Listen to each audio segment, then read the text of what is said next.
Good morning, ma'am. My report is all about community policies and laws on former PDLs. Community policies and laws regarding former person deprived of liberty or PDLs in the Philippines are designed to support their reintegration into society while ensuring public safety. So when we say community policies and laws on former PDLs, amon ni siya ang mga policy sa sulod sang presuan nga dapat sulundon sa mga PDLs or mga rules and regulation dito sa sulod. So, diri na di gina-design sang mga laws nga ma-ensure bala ang public safety sa sulod kag ang ila nga mga rights sa mga PDLs. Number one, anti-discrimination laws. So when we say anti-discrimination laws, so kumbaga bala ang mga PDLs hindi naton sila pag i-discriminate kung ano man ang ilang mga naagyan. Kung baga may araman sila right no nga imbis masiling kita priso sila nang i-discriminate na sila panubuon na sila, so hindi amo na. So Equal Opportunity for Employment Act or Republic Act number 10911, this law prohibits discrimination against any individual in employment, including former PDLs based on their criminal record. So amo na ginhambal no nga hindi nato sila pag-discriminate based lang sa aton na based lang sa ilang criminal record, based lang sa aton nakita, based lang sa ilang pas nga naagyan nila. So hindi kita dapat hindi nato sila pag-discriminate kasi sila palarios man lang kita na kumbaga nakasala lang na sila. So hindi kita mag-base sa ilang mga criminal record. Human rights protection. This Philippines Constitution and various human rights laws ensure the former PDLs are treated with dignity and respect. So ang mga PDLs may human rights mo na sila nga protektahan ta bala ng respect naman ang ilang pagkatao nga hindi kita maghambal nga kaya muna nakasala sila, may bad record na sila, masiling kita ang amo na nga tawo hindi na naton sila pag i-treat bala nga i-respect o kumbaga do ginaano nila naton gina disrespect naton sila, wala naton sila ginapamatian o kung ginaano man ta. So ang mga PDLs ko no ginaano man sa may gina-program na sila nga to educate sila, to train or ginasulod sila sa community para mag-serve no. Hindi naton sila pag-discourage mo sa human rights protection. So number 2, community-based reintegration programs.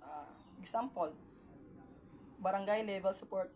Barangays, local government units play a critical role in the reintegration of former PDLs by providing community support, monitoring, and access to local resources. So, ina-reintegrate nato sila kumbaga naga-provide kita sa mga programs no sang mga barangay level support no ginasuportahan sila sang aton nga mga barangay kumbaga gina-monitor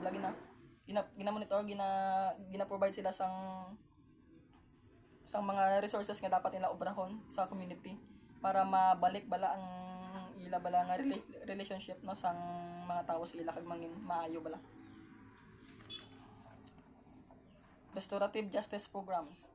Some communities adopt restorative justice approaches that involve former PDLs in community service or reparative activities, helping them to restore relationship with the community and rebuild trust. No, dire sa restorative justice programs, amo na gina-restore kumbaga ginabalik bala ang ilang pag-approach bala sa ilang sang tabo sa community. Na kumbaga bala gina-repair, gina-rebuild ang ilang mga trust nga kumbaga bala mangin maayo sila sa community nga mangin maayo ang ilang relasyon sa community tapos ma-rebuild sang ibang nga mga tao ang ilang nga pagsalig. Number 3, legal framework for reintegration. Parole and Probation Law, Presidential Decree number 968. This law outlines the condition for parole and probation, including the role of the community officers and monitoring and supporting former PDLs. So, there is a parole and probation law. Gina-monitor na sila no nga kung ano bala ang ila characteristics sa sulod bala, kung maayo sila. So, kung maayo ang ila to dito nga behavior, gina-provide na sila sang presidente sang parole or probation no nga muna siya nga kay manami ang iyang behavior, so i-grant sa sang president nga parol sa. Executive clemency. Former PDLs who have served their sentence may be granted executive clemency such as pardons or commutation by the President. So, sa executive clemency naman, amo nang those PDLs naman nga kung na-serve na nila bala ang ilang sentences, amo na nga ginatagaan man sila, ginagrant man sila sang executive clemency, sang pardons or commutation. When we say commutation, do gina panubo bala ang ila bala nga mga kaso. Ang ginapanubo ang iya nga sentence. Number 4.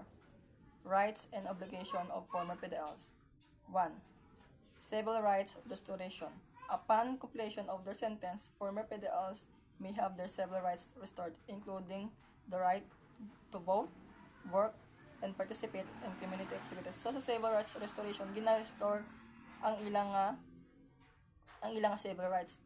Kumbaga, bala, ginabalik bala nga kung naara na sila sa community, ginabalik nga pwede na sila ka boto, pwede na sila ka obra, pwede na sila ka participate in community activities. So amo na sang civil rights restoration, ginabalik ang pwede nila bala nga mahimo na sa community. Obligation under parole or probation. Former PDLs on parole or probation must adhere to a specific condition, such as regular check-ins with a probation officer, avoiding criminal activity, and sometimes participating in rehabilitation programs. So, sa obligation under parole or probation, kung ang mga PDLs na bala na nga mga parolado na, or kung mga parolado nga mga PDLs, so gina bala-balado ginamanduan bala na sila nga kay parolado sila nang dapat hindi na sila maghimo sang mga malain sa kunar na sila sa community, kay kung makahimo na sila luwat, may posibilidad nga babalik sila luwat sa presuhan. So amo lang na. Thank you.